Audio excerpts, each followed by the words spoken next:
Bismillahir Rahmanir Rahim. Hello, everyone. Welcome to our intensive summer course, Muhammad Beyond the Story in the Light of the Prophet's Radiance.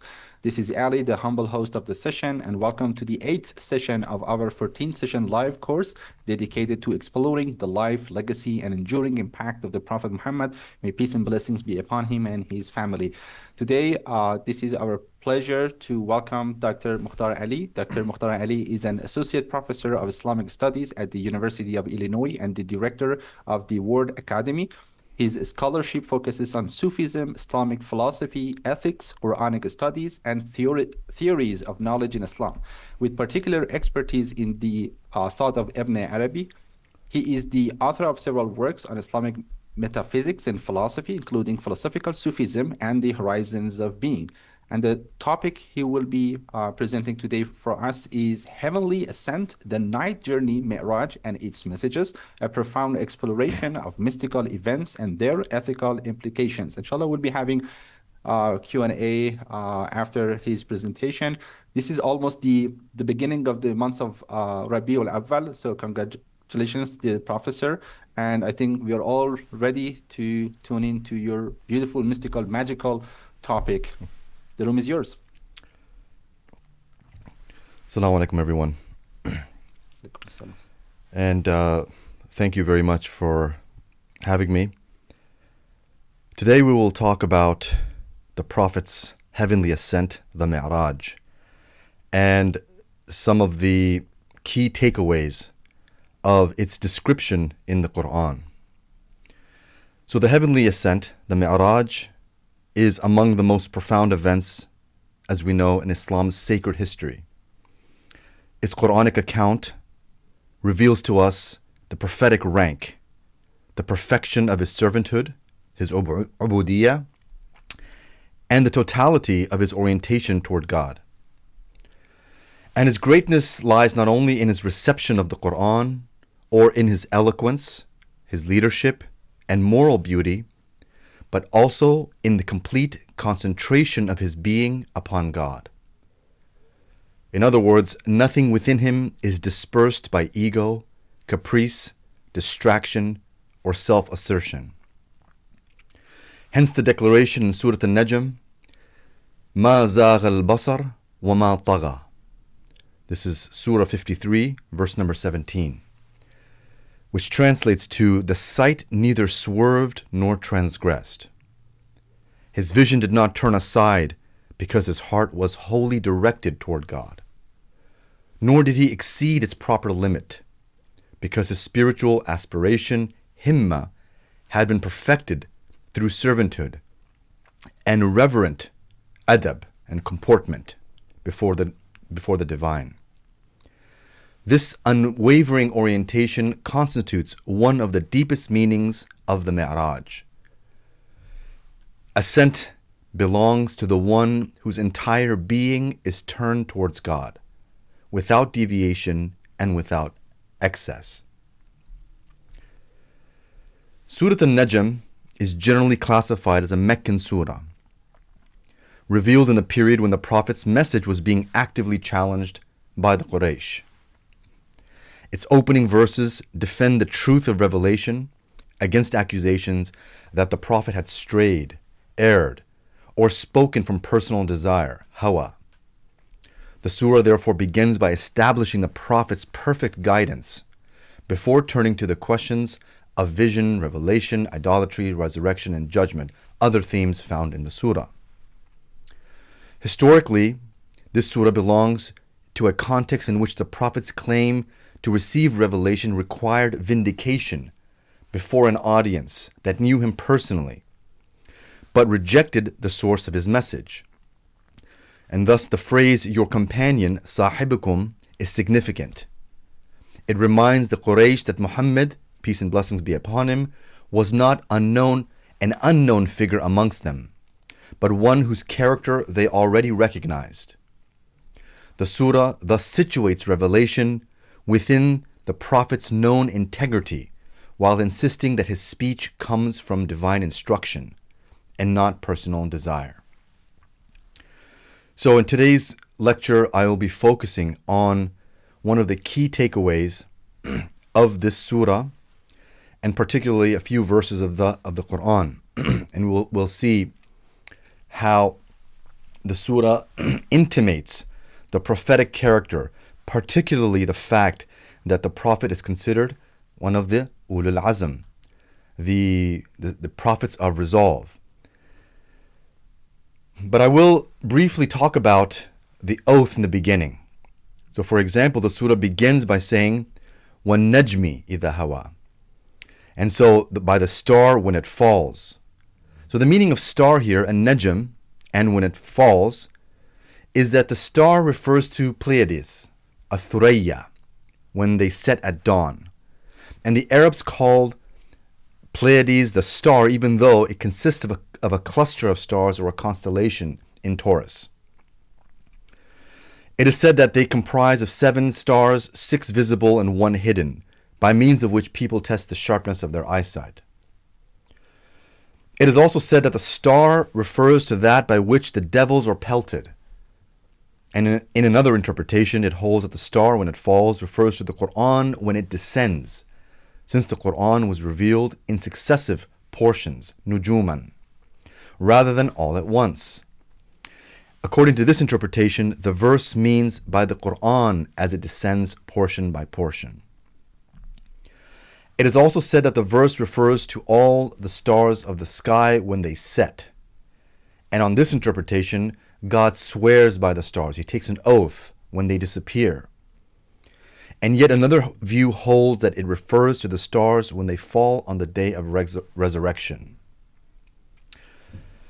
It is said that the original meaning of najm is rising or emergence, tulu'.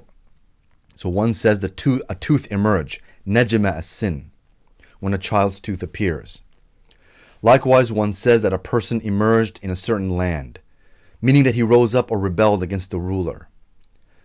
Another interpretation holds that the star refers to Venus, Zuhra, since some of the Arabs worshipped it. Venus is intensely bright after the sun and the moon, appearing at times as the morning star and at other times as the evening star. It is also said that what is meant by stars, or it was asked about the falling stars, and it is said by one of the Imams, look at the 12 zodiacal constellations. If any of them has fallen, then the world is passing away. But if none of them has fallen, then a momentous event will occur in the world. So the Arabs inwardly sensed the gravity of the matter. When the messenger of God was sent, this was a momentous event that they had anticipated. According to this interpretation, God revealed by the star when it falls, meaning that the falling of that star signaled the prophethood that had now come to pass. So these are many interpretations of this one word, an-najm. But the lecture today is not about the najm. It is about something else, which concerns the particular orientation of the Prophet during the Mi'rāj. And that orientation is not explicitly stated in the surah, but it refers to the aspect of himma. Because in the verse of the Qur'an, it says, مَا زَاغَ الْبَصَرُ وَمَا طَغَى. So today we'll talk about himma as the key ethical takeaway from this surah. And this idea of himma is unfortunately an understated and unappreciated aspect of the prophetic character. When we see the Prophet as being rahmatul lil alameen, the mercy unto the worlds, we see him having knowledge directly from God. He was sahib al-wahi. He was ulul azm. He was the greatest of all the prophets. And even within Sufi literature, we find that Ibn Arabi refers to this Haqiqa Muhammadiyya as being the ultimate source of all existence, and so on.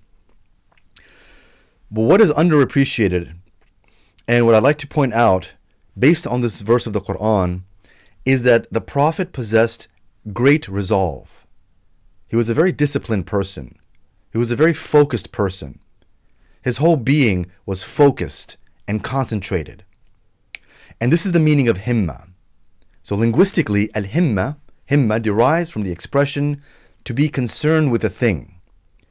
As it is said in Arabic, hamma bishay yahummu hamman, meaning that he intended, nawah, or willed, aradahu, and resolved, azama alayh. Likewise, in Surah Yusuf, God says, referring to Bilqis, she desired him, hammat bihi, meaning she desired Yusuf. And then he would have also desired her, hamma biha, had he not seen the proof of his Lord. Here there is a discussion as to whether this word himma derives from concern, al-ham, or from aspiration, himma. In any case, there must be some distinction between al-ham and himma. So according to the lexicons, himma, resolve or aspiration, is the intention directed towards the existence or non-existence of a thing, whether that thing be noble or base. It has also been said that the difference between al-ham, concern, and himma, aspiration, is that concern is what a person inwardly intends within himself. So one says, this matter concerned him. Ahamma hadha al-amr. Aspiration, or al-himma, with the fatha, himma or hamma with the fatha, refers to the matter one intends to carry out. So he is in a great concern, azim al-ham, as it is said in Arabic. Or he is small in aspiration, saghir al-himma. Or he is far-reaching in aspiration, ba'id al-himma.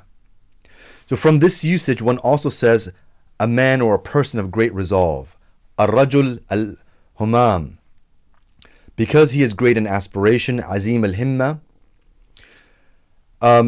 we find that there's a difference between the meaning of himma and ham, concern.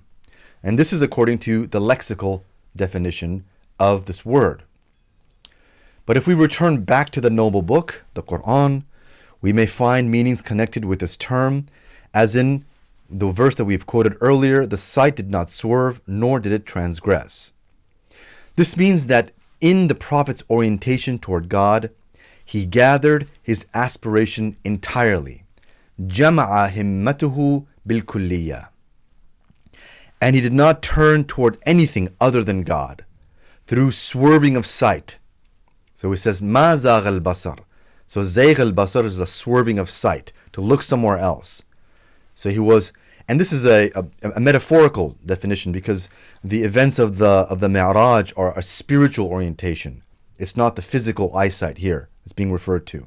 So basar al-qalb, or basar of the inward insight. Rather, the Prophet was drawn to God and became straight and upright in his attraction, like an arrow released from the bow. So the sight did not swerve because his resolve was gathered. Al-himma jam'iyya. So his resolve, his aspiration was gathered, was concentrated, was focused.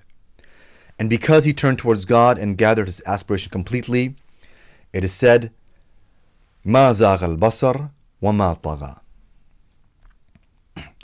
As for the statement, it did not transgress, this means that there was no emergence of the ego, zuhur al-ananiya, or overstepping of his proper limit by claiming lordship, da'wa al-rububiyya. Now this is an interesting concept. Why would he claim lordship? Well, there's a hadith from Imam Ja'far al-Sadiq which says, al-ubudiyya jawharatun kunhuha ar-rububiyya. It says that ubudiyya, servitude, is a jawhara, is an essence, a reality, haqiqa, kunhuha, whose innermost essence is rububiyya. So rububiyyah is contained within the human being. This comes from the divine essence, the dhat of Allah, which is sari, or it infuses the whole human being. So this human spirit, when Allah says in the Quran, وَنَفَخْتُ فِيهِ مِنْ رُوحِي, this ruh comes directly from God. And so even though it is something separate, it is still one with the divine essence. So it is one, but also a manifestation. It is a ta'ayyun of this dhat.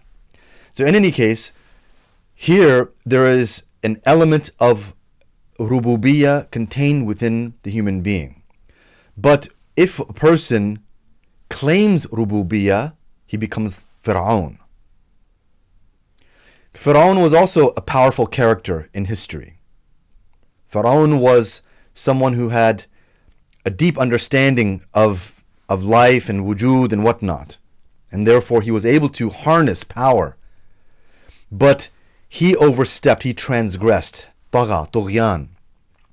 And the greatest tughyan is to claim lordship, because you're transgressing upon God and the rights of God.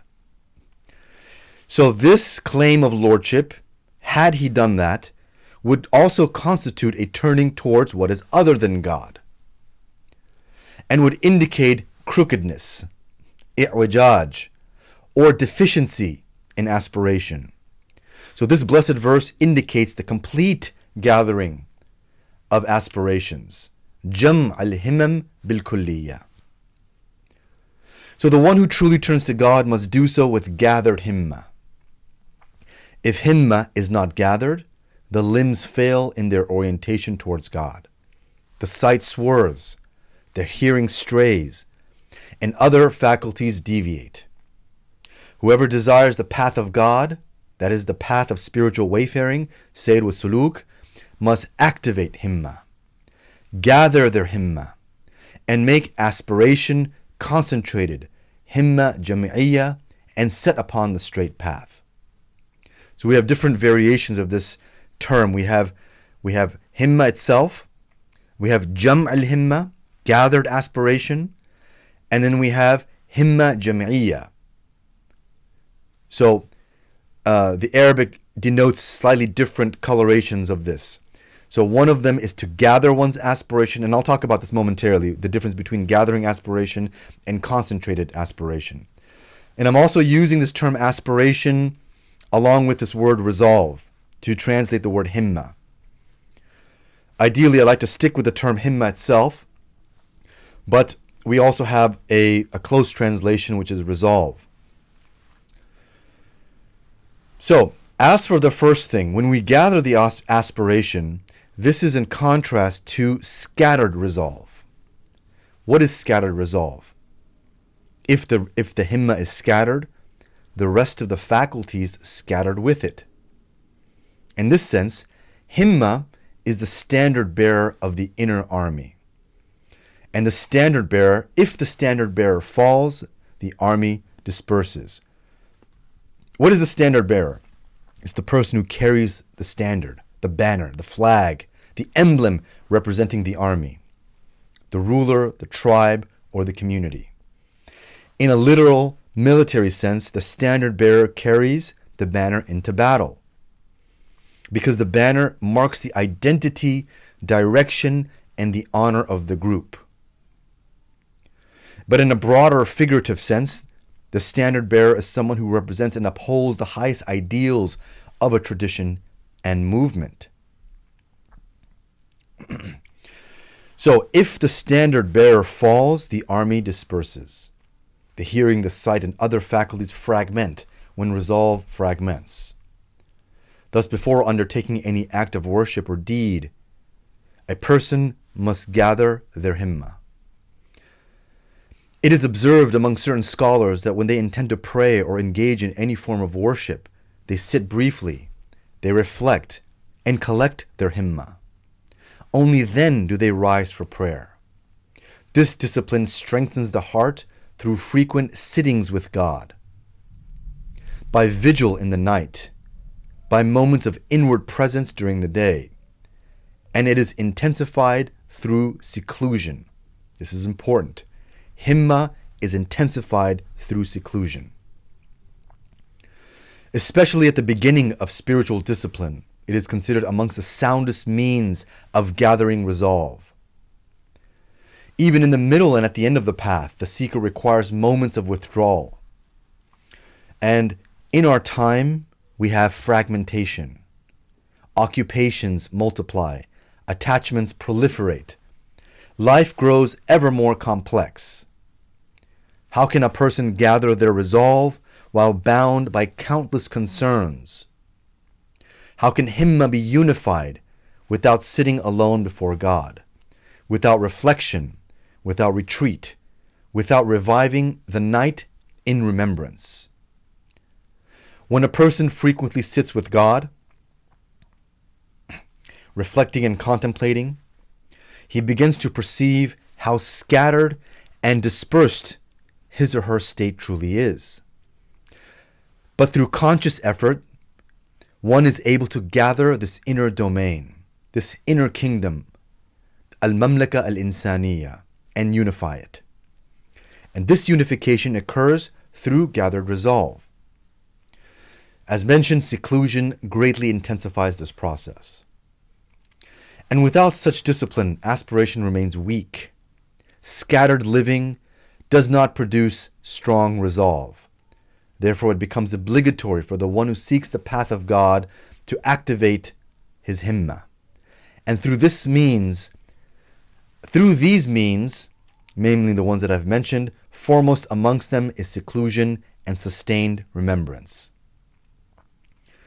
What is the value of himma? The Quran mentions this in this particular verse in relation to the prophetic ascent in the Mi'rāj. So firstly, it is associated with Prophet Muhammad, peace and blessings be upon him.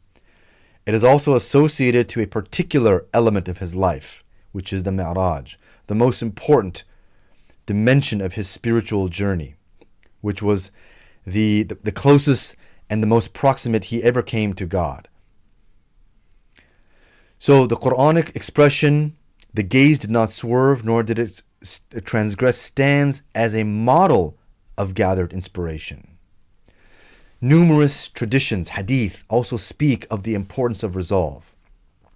The Prophet, peace and blessings be upon him, said, God loves lofty matters and noble affairs, and he detests base and trivial ones. Imam Ali alayhi salam said, the worth of a man is according to his aspiration. So the value of the human being is solely determined and measured by the quality and the value of their himma. And these traditions are the distilled wisdom of the Prophet and the Ahlul Bayt and the awliya and the great ones of this tradition. And they summarize entire lifetimes. A single tradition, if deeply reflected upon, can transform one's resolve and elevate him to the highest of stations.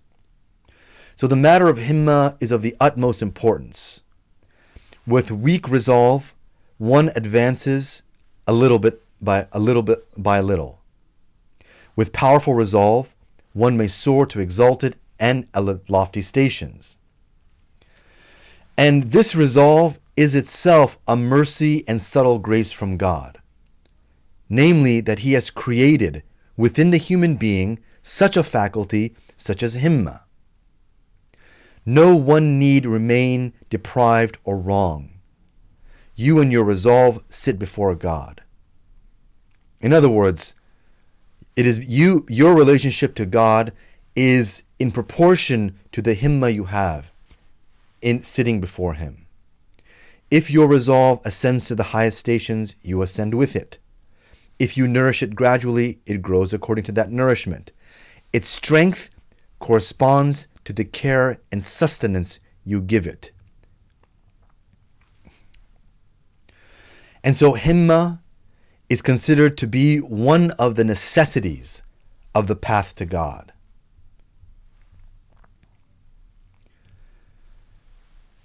And we'll find also that himma is essential for for daily life. To achieve anything, to accomplish anything in the world, whether great or small, one needs resolve. One needs himma. And himma can be intentionality. It is the focus, concentrated intention that a person has. Let's go back to some of the hadith of Ahl al-Bayt. We see Imam Ali alayhi salam says the worth of a man is according to his aspiration. He also said, whoever's aspiration is noble, his value is great. For aspiration is measured according to its object. If one's resolve is attached to something base, then his aspiration becomes base in proportion to that object. If his concern revolves around the sexual appetite or bodily desire, then his worth corresponds to that preoccupation. It is reported from Imam Ali that the value of a man whose concern is the stomach is what emerges from it. Such a statement is not just rhetoric, but it is a measure. So a person's value is defined by what occupies him. If that object of one's aspiration is noble, and certainly the noblest of all objects is the path to God, is God himself, then his value and weight rise accordingly. Whoever's aspiration is ennobled, his value is magnified. And this is the scale. Imam Zayn al-Abidin alayhi salam asks in his supplication, he says, "O God, I ask you for the broadest vision," or the word shahada is used, the most vigorous worship and the loftiest aspirations. And though he was infallible, he still sought from God the highest himma because of its immense importance. Imam al-Baqir said, "There is no nobility after aspiration, beyond aspiration." Imam Ali says, forbearance and deliberation are twins produced by lofty aspiration. Thus, elevated himma gives birth to hilm, forbearance, and anah, composure. He also said, according to aspirations, matters are determined.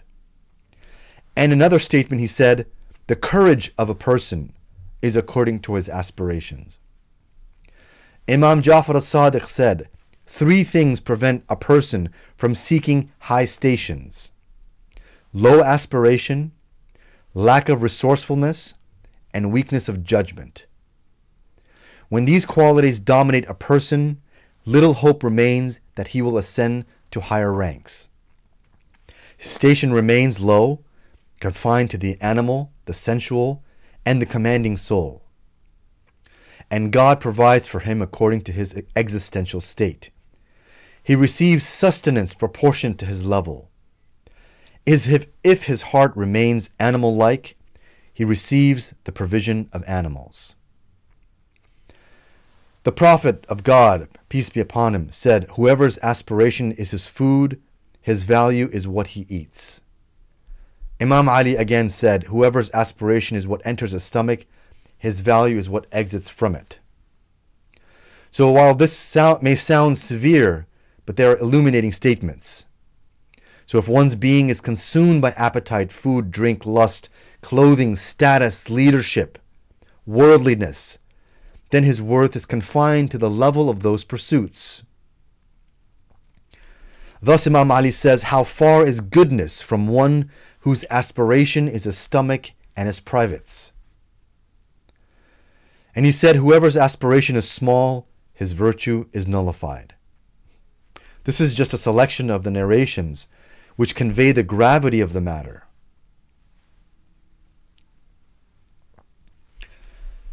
Having understood this, we may add that himma is identified by the masters of spiritual wayfaring, Sayyid wa Suluk, the awliya, the urafa, as the 10th station within the divisions known as the awdiya, the valleys, in the well-known manual of the path Manazil al-Sa'irin by Khaja Abdullah al-Ansari.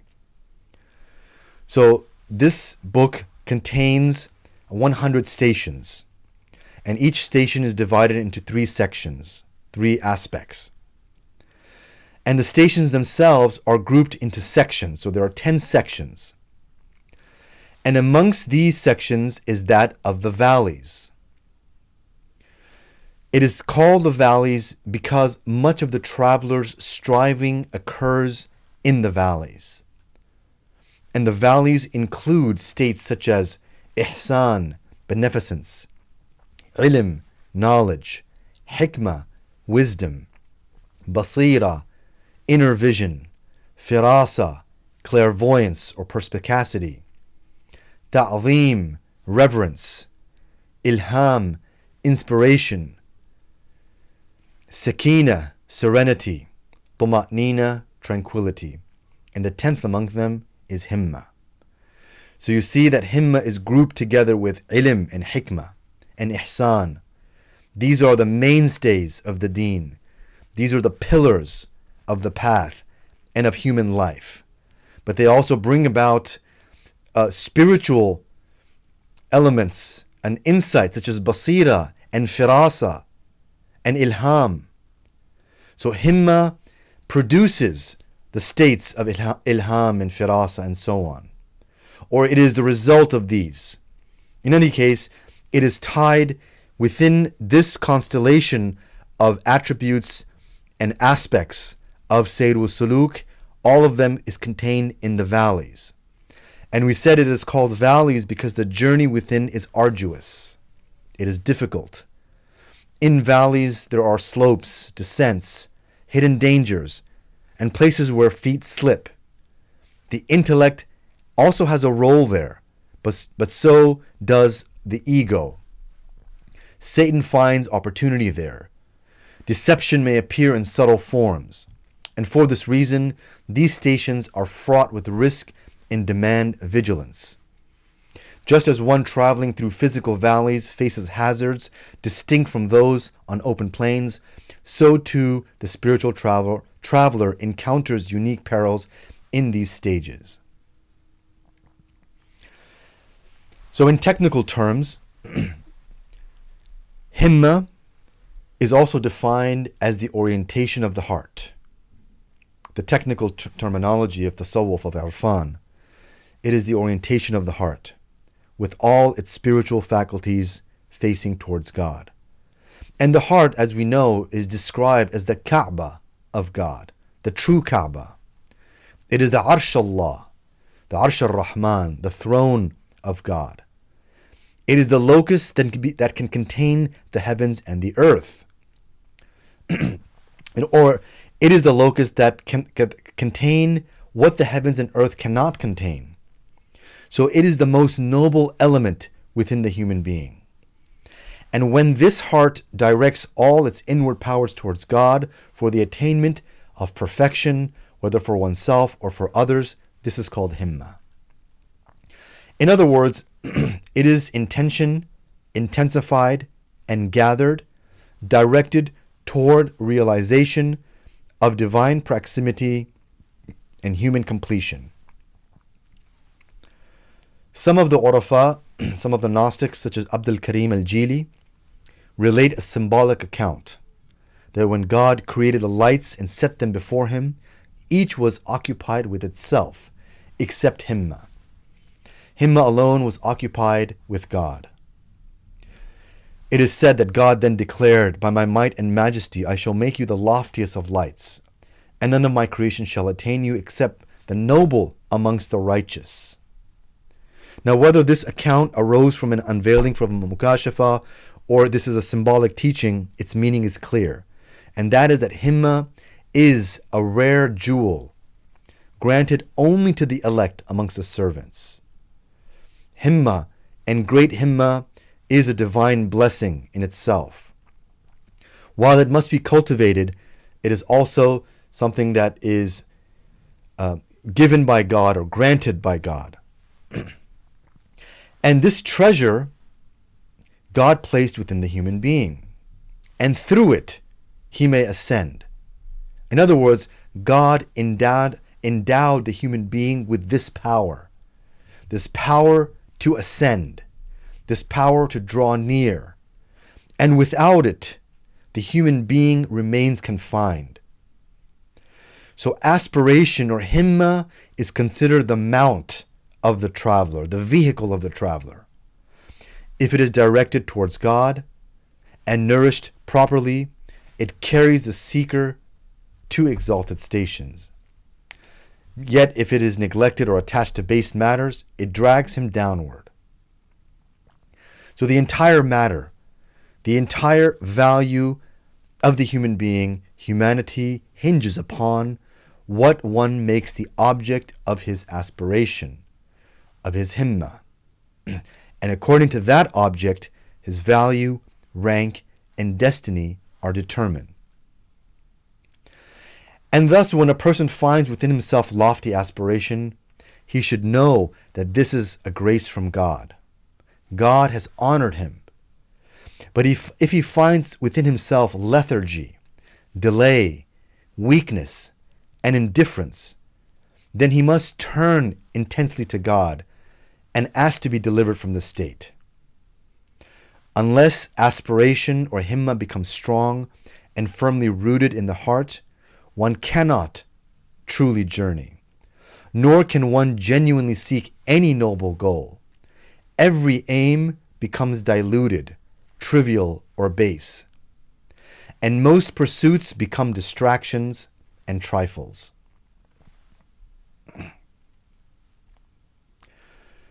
Now, what are the signs of himma, of sound aspiration? The soundness of himma has two signs. The first is inward and pertains to certainty. That is, a decisive conviction concerning the attainment of the intended goal. The possessor of true aspiration has reached a degree of certainty and inner assurance. His object is not vague or ambiguous. It is determined, clear, well-defined. There is no hesitation or doubt. But if the object of himma is unclear or merely general, then this aspiration itself will be weak. So himma corresponds proportionally to the clarity and the strength of its object. The more definite and luminous the goal, the more resolute the aspiration. The second sign is practical. All of one's movements and stillness must serve the aim intended by that aspiration, by that himma. If a person claims a lofty resolve, yet his actions do not align with it, then he is not a possessor of aspiration, but a person of false hopes. There is a difference between aspiration, between himma and idle fantasy. True himma attaches itself to something real and works towards it, whether base or noble. One must distinguish between ham, inclination, as we mentioned earlier on, and himma, firm resolve. So there is a difference between himma and ham, or other terms such as whim, desire, illusion, satanic whispering, and procrastination. All of these qualities intermingle within the soul. A person may feel something stirring within and suppose it to be himma, when in reality it is simply desire, or a whisper of the commanding soul, or a fleeting thought, or wishful thinking and imagination. So how does one distinguish between these? How does one differentiate between desire and aspiration, between satanic suggestion and genuine resolve, between false hope and true intention? The differences cannot be clarified only at the level of concepts. In other words, a person must enter into spiritual struggle. And only through working with the self, through inner combat, through mujahada and mukabada, one can discern these distinctions. So what are these two terms, mujahada and mukabada? Mujahada denotes disciplined spiritual struggle against the lower soul and its impulses, undertaken through obedience, restraints, remembrance, and sustained effort on the path to God. Mukabada refers to the endurance of hardship, toil, and inward difficulty that accompanies the struggle, especially the bearing of spiritual discipline until it becomes stable within the seeker. In other words, spiritual struggle is the path forward, and it is the way that one can discern between true himma, true resolve and aspiration, and false hopes. It's the difference between hearing about a battle and entering it. Or a person may read or watch reports of warfare, but does not taste the fear, resolve, tension, and reality of combat until he stands upon the battlefield himself. The sensations of one engaged in struggle cannot be fully conveyed by description. So this is experiential. And through practice, through practicing one's resolve, through struggle, moving through something, one realizes the quality of their resolve. By moving through something, you see the measure of your own personality, of your own character. So, our struggle is the greater jihad, Jihad al-Akbar, and we must enter into this personally. Only then can we recognize which impulses are strong, which are weak, which arise from the ego, which arise from Satan, which from sincere aspiration. And amongst these categories, there are intermediate states and subtle gradations that are known through experience. For the one who resolves to purify himself, this process is exceedingly difficult. Not because the path to God is obscure, but because the soul itself is complex and resistant. The path to God is clear and straightforward, but the difficulty lies in the soul's attachments. And this is why we find that many of the saints of God, whether prophets, imams, and the righteous, the awliya, they may reach high stations even in youth. The reason is that their souls are not burdened by the same knots. Meanwhile, many of us require a lifetime to attain even modest rectitude. So the difference lies in the strength and purity of himma. All of this returns to the binding of aspiration or himma. And this binding is not simply through words or sitting with oneself and making resolutions verbally, but it requires sustained inner work and sincerity. Aspiration or himma is lofty by nature and typically does not descend to low objects, particularly this term himma, whereas ham, inclination, may attach itself to any near or distant object. So some of the sages described ham as a psychological state. Inclination is psychological, but himma is something higher, a directing force of the heart toward a determined end.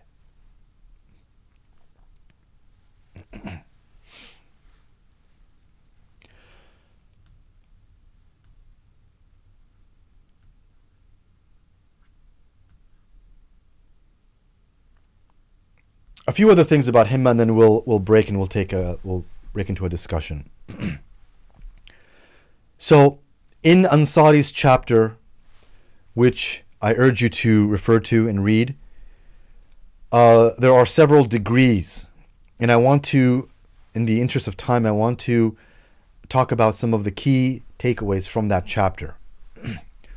Firstly, that himma must become liberated.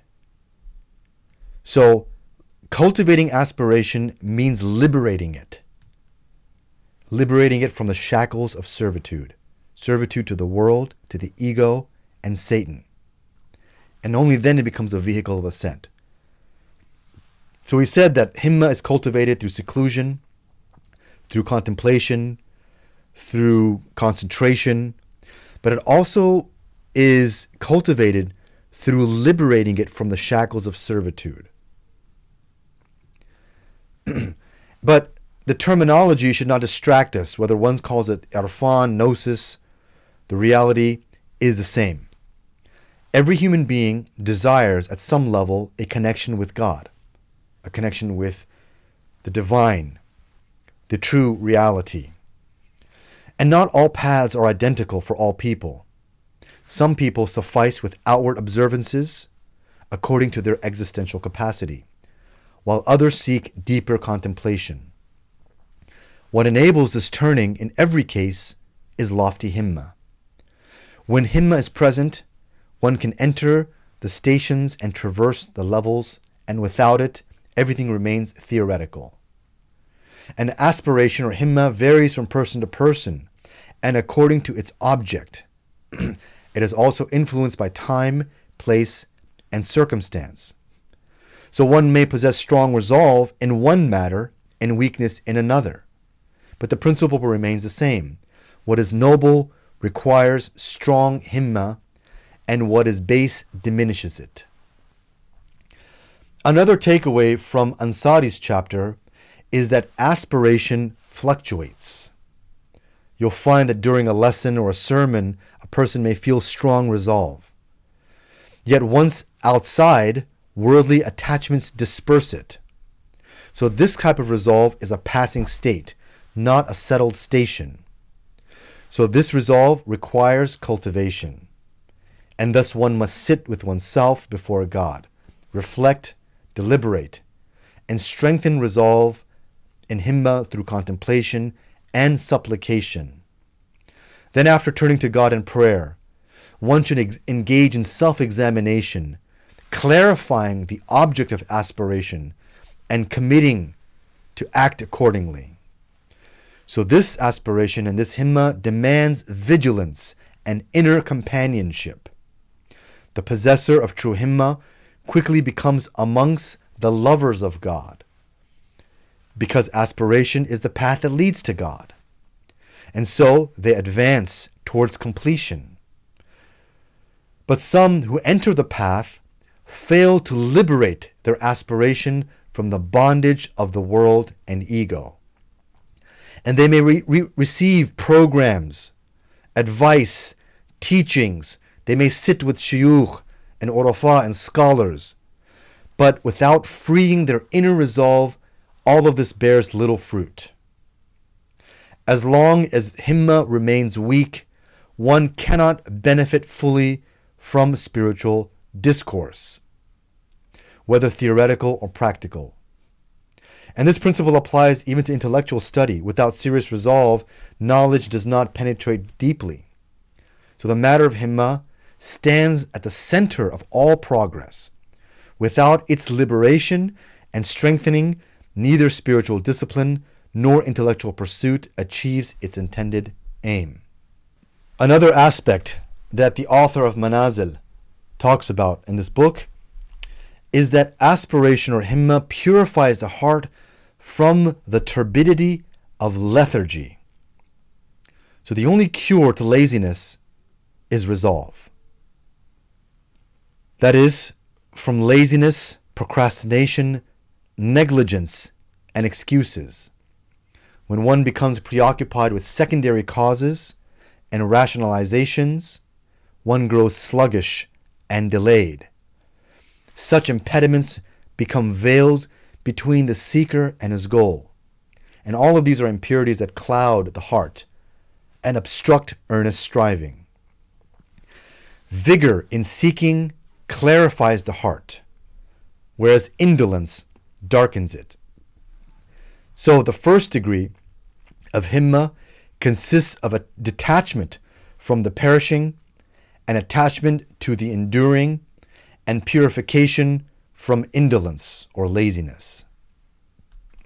One of the aspects is that aspiration or himma is in contrast to dispersion. And so when we return back, and I'll end with this few sentences here. One of the aspects of aspiration that we can determine or we can gather from the verse of the Quran, مَا زَاغَ الْبَصَرُ وَمَا طَغَى, is that there is an element of concentration and focus. And we talked about this, that there is concentrated resolve, gathered resolve.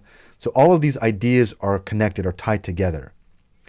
Himma is itself a concentration of one's intention. And one of the byproducts of himma is swiftness. As soon as a person resolves to do something, they become swift. So if you find yourself, whether you're on the spectrum of laziness, or you find yourself slow to move, you find yourself sluggish, then the problem is in the himma, is in the resolve. As soon as one resolves to do something, it intensifies the sort of the time component between you and your goal. The fastest way to achieve your goal is to strengthen resolve. And one of the ways we lengthen the goal or the end point is by creating obstacles and dispersions and distractions. What kills resolve is distractions. And this is what it means, مَا زَاغَ الْبَصَرُ. So the basar means the sight. When you look at something, you're focused on an object. And so if you look at the thing itself and you're focused, if you look away and you're distracted, then all of that creates temporal delay. So one of the signs of strong aspiration is swiftness of action. And so this is a telltale sign whether your resolve is strong or weak. Is you find that when you resolve to do something, you become swift. And it carries you. It seems that your movement becomes pushed and it becomes swift and light. But if your resolve is weak, then you feel heavy-footed, sluggish.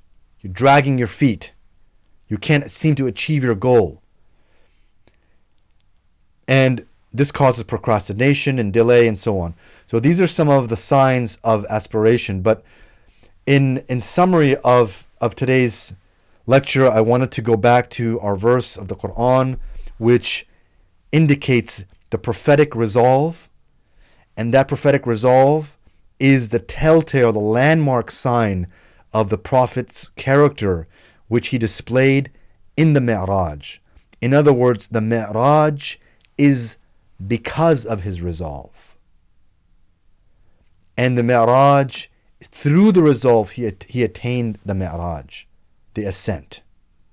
So resolve, the himma, is the mount which carries him, is the buraq, which carried him upon the Mi'rāj.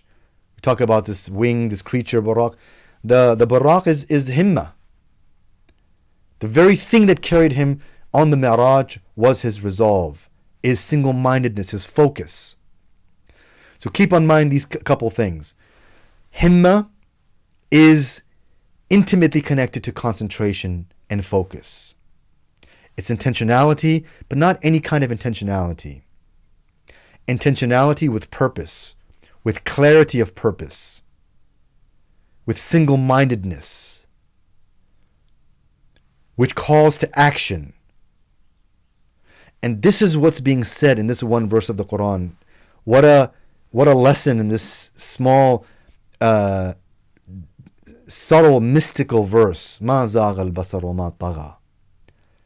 So even though the mount, he did not turn away from his goal, he had single-mindedness. The next statement says, وَمَا طَغَى. But he did not transgress it. He did not exceed the bounds. He didn't claim lordship or something which did not belong to him. So he remained on the path. So it's such a beautiful verse and such a illuminating verse of the Quran, which really talks about the prophetic character and the kind of person Prophet Muhammad was. He was a man of purpose. He was a man of single-mindedness and effort and discipline. So I'll leave you with that and we'll open the floor to Q&A. Walhamdulillahi Rabbil Alameen. MashaAllah, thank you so much, dear Professor. Listening to you feels like being in a spiritual, I would say, escape room from the worldly matter, or a sort of dream, mystical dream that I do not want to wake up from. So I just want to encourage our dear audience to raise their hand, and also wanted to encourage them to turn on their camera, because I would like to ask our dear brother Abdul Hamid, Sister Aliya, Sister Arafa, Disha, Zahra, Fatima, to turn on your camera. Probably I would like to encourage them by saying that we will allocate a special gift for those who turn on their camera using the carrot this time, probably not the stick and the element of fear, but still waiting for other people to turn their camera and raise their hand for their questions. I might use the time to ask my own question, sir. Can I do that? Of course, please. So what is the value of the incidents that took place in the heavenly ascent of the Prophet Muhammad sallallahu alaihi wasallam? Because some people might say this sounds like the whole Mi'rāj story. It sounds like the first scene that was done by Prophet Adam, because in some interpretations, some interpreters, they would say that it did not happen in a tashri'i realm. Rather it happened in a metaphorical realm. So probably we cannot, refer, if we want to use the whole Mi'rāj story, the whole Mi'rāj, as a reference for our theological or jurisprudential or akhlaqi, understanding. Maybe we can just keep it for the mystical realm as well. So to what extent can we refer to the story of Mi'rāj of the Prophet? Because we do not know the true, at least I don't know the true essence and mahiyya of it. So what would be your answer would be to that question? In other words, are you saying, was there a physical Mi'rāj? Is it something that is it physical, or is it just a metaphor? Yes. Well, this is a deep question, and it definitely requires a lot of unpacking to do with respect to the nature of being in wujud. What is this physical reality that we live in? And what do we mean by physical? What is physicality? So the Urafa generally state that there's single wujud, a single reality. And this reality is graded. It has gradations. Or we can say, from a more mystical perspective, tajalliyat. They are manifestations of a singular essence of God. That singular essence displays itself on various planes of being. So when we talk about physicality, the events of the Mi'rāj do not correspond to the physicality in the way that we understand physicality. The laws are different. But it doesn't mean that it's not real. It's not just a metaphor or a figurative story, because then we will get into mythology. It would be a mythical story, a mythical creature, a mythical ascent. And so many of the stories in the Quran are of this nature. We have the story of Nuh alayhi salam. Did he really build a ship? Did he gather all the animals? Was there a storm, this and that? And so all of these events that we find that are narrated in the Quran is filled with this kind of narrative, this way of speaking about haqiqah. And so perhaps it happened in the physical world, and perhaps it happened in another plane of existence altogether. But it is real, and the reality is to be ascribed to the events of the Mi'rāj as well as the story of Nuh. But how that reality plays out and how it is displayed in the realm of existence is different from the way that we understand physicality to operate. And so most of us think that the physical world is distinct and discrete. And then there's something called the spiritual world, which is something outside of the physical realm. It's not, it's only one world. And one aspect of it is the physical realm. Another aspect of it is the spiritual and the malakut and the imaginal and the aqli realm and so on. So all of these are different layers of the same being, same existence. And so, and there's a lot of examples where we say, for example, you look at the shaheed, someone who is a martyr. The martyr is said to be living. لا تحسبن الذين قتلوا في سبيل الله أمواتا. لا تحسبن. Don't ever think. There's an emphasis here that the shaheed in the path of God, the martyr, is dead, but he is living. وعند ربهم يرزقون. And with his Lord is being sustained. So the station of the martyr, God sees him as being living, is alive. But we see them as dead, as having departed from the earthly plane. Whether. Okay, next person is going to be Abdul Hamid. Brother Abdul Hamid, thank you for fastening the seatbelt. Security comes first. Safety comes first. Go ahead.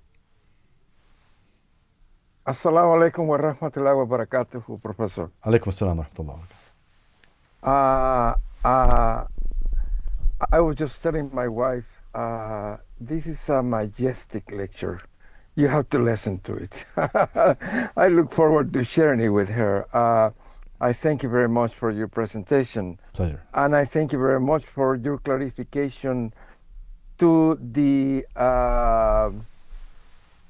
differences of opinion. We could say that about whether the Miʿrāj was real or was not metaphorical, but some people would say metaphysical. It happened on the metaphysical realm.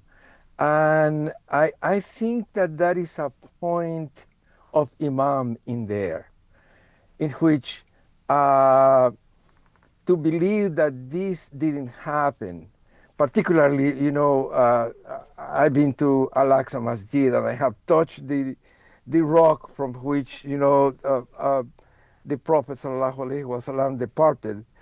And I'm not saying that was his foot there, or I'm not saying that, but not to believe that this was real, and as you said, physical, in terms of as an analogy of realistic. I think there is a real deep question of Imam there, because it puts this like in a dream or and it also a non-understanding of what happens in the realm of the unseen, what we Sufis call the realm of the unseen, which is as real as any realm. As you were saying, the universe is one. So I appreciate that clarification. My question is, you were talking about the valley, about how things happen in the valley, about how dangerous is the valley. And I was thinking, why the valley? I mean, why the valley and not the mountains? The mountains are dangerous. The mountains have steep slopes, etc., etc. So what is the mystical meaning of the valley in this context you were describing? Jazakallahu khairan. This is a good question. I mean, this is for perhaps the valley symbolizes a low point, a point where in order to reach the mountain, which is a height in ascent, one must go down. The valley is a place where everything lives. So there are predators living in the valley, whereas up in the mountain, we don't find that many predators. We don't find, there might be some types of animals that reside in the mountains, and there are treacherous elements of the mountain, but the greatest danger, this is why, because the greatest danger is in the valley. And the valleys symbolize the greatest danger of suluk and the most difficult crossing. So and this is a natural phenomenon. So in order to get from one place to another, one peak to another, one must go down to the valley and then rise up again. So there's like a reflection of the natural order of things. I see. So in other words, we start with nafs al-ammara. We start with the lowest commanding self. But as we enter into the nafs al-mulhama, we go from lawama, then to mulhama. In the mulhama, which is the inspired soul, generally this is considered to be the place where we enter into the valley. And in the valley, one sees all types of creatures. And there are many predators abound. And there is a great distance to cover before one reaches the foothills and then up to ascent. So before we ascend, we must descend into the valley. So perhaps there is this kind of correspondence between the natural order of things. If we look outside, we see that there is, and this is an important thing. If you want to understand the spiritual path, just look around. Everything in the world is a sign and symbol of the spiritual world. Even money and economics. A simple example, say, money, we detest worldly, it's all symbolic of worldliness. Not at all. If it was something detestable, then why would God say, Man dhal ladhi yaqridu Allahu qardan hasana? So who is going to give God a loan? He uses this terminology of economics. So there is this kind of relationship between the economics of the world and divine economics. And this is inshallah to be talked about in another session. But this is an example of how some things which are seemingly lowly or base also have a spiritual counterpart. I see.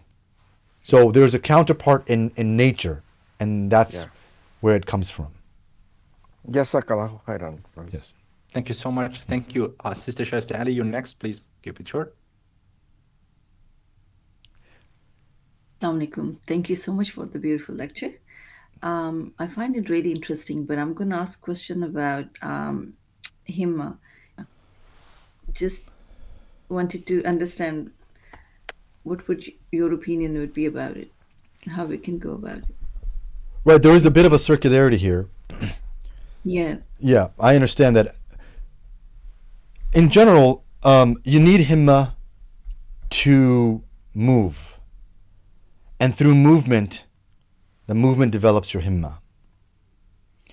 And so there is this give and take, a bit of a circularity where some things return back to what is known as essential qualities, or things which are, say for example, when we study logic or we study any subject, not everything can be unknown. You have to have certain ideas in the mind, pre-existing ideas, which are called badihiyat, or self-evident truths.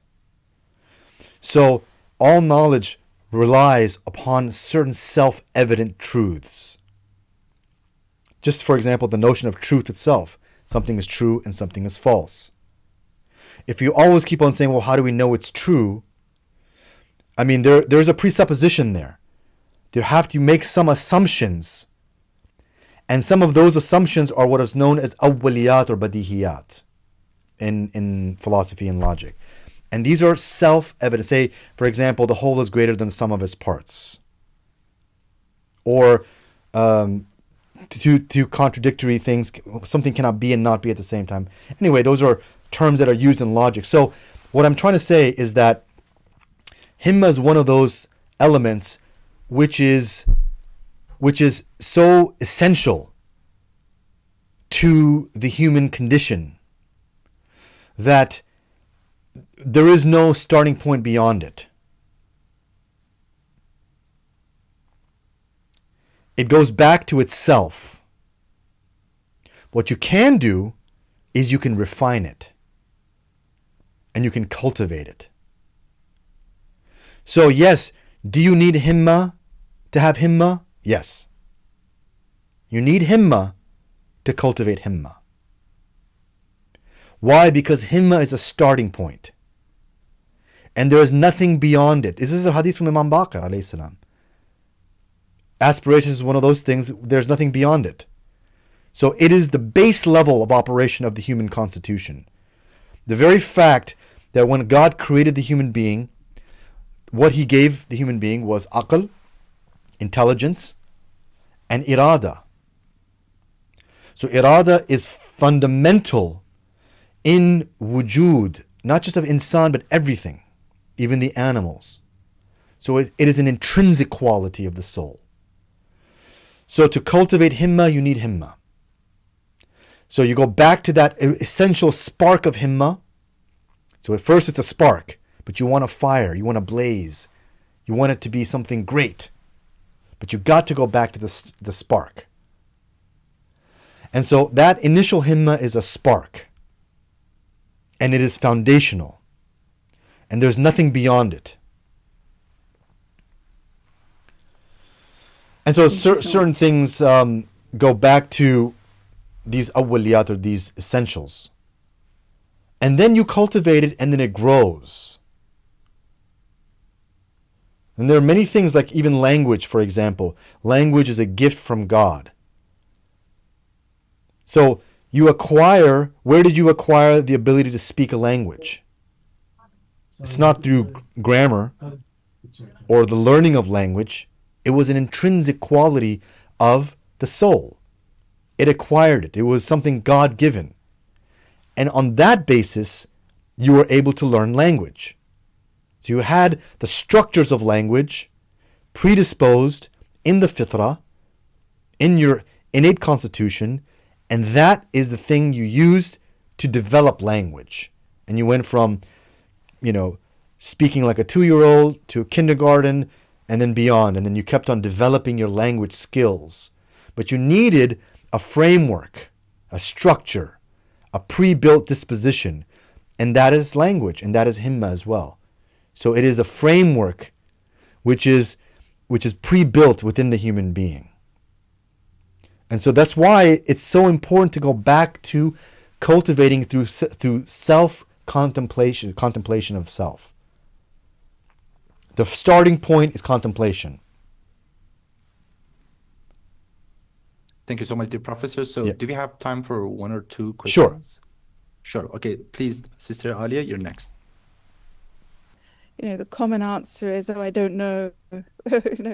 So I was just wondering how, because even science, I think, says that if you have a goal, you're more likely to get to it. Am I thinking of the same thing, aspiration? Yes, I think this Am is I a correct? great thing to do with young people, for everyone. Everyone should have a goal. And this is important to cultivate a hobby, a craft, a subject. It's not sufficient to have a job and a career. That's your work, that's your vocation. You earn a living from that. But beyond that, within your career, one can make their job and their vocation an element of concentrated effort and single-mindedness. And once you do that, you'll excel in it. So every person should have goals, should have some project, something that they want to develop themselves through, whether it's sports or arts or knowledge, anything, it doesn't matter. Cooking, gardening, cultivating something. So by doing so, you create a platform to practice your himma. So let's just say you want to learn a musical instrument. To become proficient at a musical instrument requires many, many years of learning and practice. And most people who play a musical instrument are mediocre at best. Very few people reach a high level of proficiency.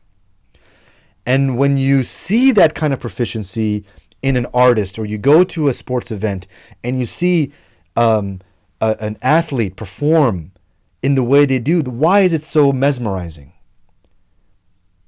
Because the level of skill that they possess comes from their himma. And so subconsciously we admire the himma. Of course the skill as well. But say a lot of people say watch tennis and they don't play tennis. But they love to watch the sport. Or any other sport. Why? Because you admire the skill level that came from dedication and himma. So subconsciously you admire the himma. And so for young people and old people alike, it's the same philosophy and the same advice. Is that develop a skill, create a project, have some goals, and work towards those goals to develop them and perfect them. Mastery, gain mastery. So the word mastery is itqan. And itqan has a very special place in Islam and in the prophetic tradition. Itqan. Gaining mastery over something. Of course, today's lecture was about the ultimate mastery is mastery of the soul. But you master the soul through mastering things. Because the soul is elusive, it's complicated, it's hidden. But what you can do is you can start to master a trade, a skill, an art form. And by doing so, that becomes the mirror for the development and the mastery of the soul. So this is one piece of advice.